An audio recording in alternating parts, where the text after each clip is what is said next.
Welcome to One Year Visa. My name is Phil. In this video, I'm going to talk about different types of apartments and housing that you can live in when you come to Japan. Before I moved to Japan, I was super stoked to live in a real Japanese apartment. They looked interesting. The rents looked super cheap.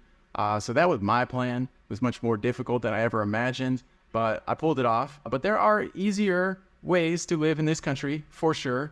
So I'm going to give you each different option and the pros and cons, and then you can decide what you want to do. At the end of the video, I'm going to give you my recommendation, not what I did, but what maybe I should have done. But once again, I got no regrets. I love living in my Japanese apartment for a year. It was amazing. So the easiest possible way to live in Japan on a student visa is to live in the school dorms.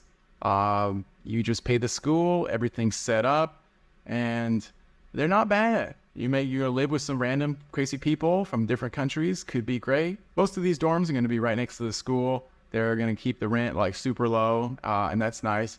They're going to include the utilities. You don't have to set up anything, just move in ready. That's awesome. Like I said, easy move in, easy move out.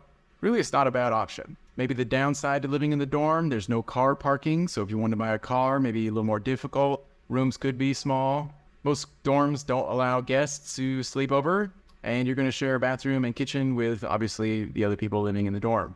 Next option is to live in a guest house or a share house or a minshuku or a hostel. It pretty much means the exact same thing. Basically, you're renting a private room in a hostel. Simple enough. What's nice about these places, you can just book it online. You show up in Japan, it's ready to go. There's no super long lease. Utilities are included, Wi-Fi, all that jazz. And you make new friends. Pretty much the same downsides to living in a school dorm. Sorry to interrupt, but if you're serious about moving to Japan, you need to check out oneyearvisa.com. We've got a lot more videos like this, and we can save you hundreds of dollars on your student visa. Click the link below. Next option would be to rent your own little studio, have your own little place, a micro apartments. How fun is that? There are countless companies that cater to gaijin renters, and Leo Palace, I think, is the most popular one. I didn't use them. I wanted a real Japanese apartment. Which is far more complicated, but Leo Palace makes it easy. They have apartments all over Japan. You might go online, you might be able to book it online. You can go into their offices. They got offices everywhere. Sometimes utilities are included. Sometimes the places are furnished, and you can have guests over because it's your own little apartment. Downsides, and pretty much the reasons that I didn't go with these guys, the apartments are super small. The 1 year lease, I didn't want to get locked in. If I didn't like it, if I want to change my plans, I was locked in. The monthly rent is honestly kind of high for what you get because you're gaijin and you're paying gaijin price. And most of these places don't come with parking places, and honestly, most of their locations are not great.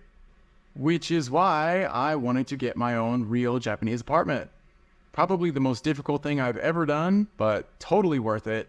Super affordable, huge, new, amazing, no regrets. It's worth it.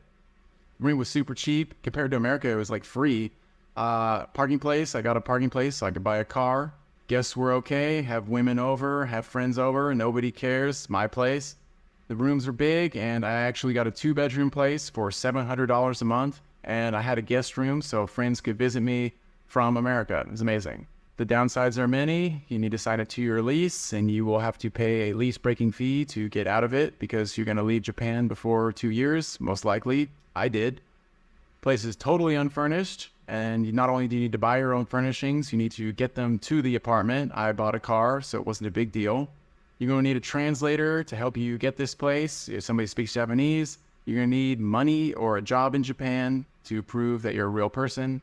And to get one of these places, you need to be in Japan. You can't get it online, and it takes a lot of work. I made a completely different video on that. Please watch it. But for me, it was worth it and it was amazing.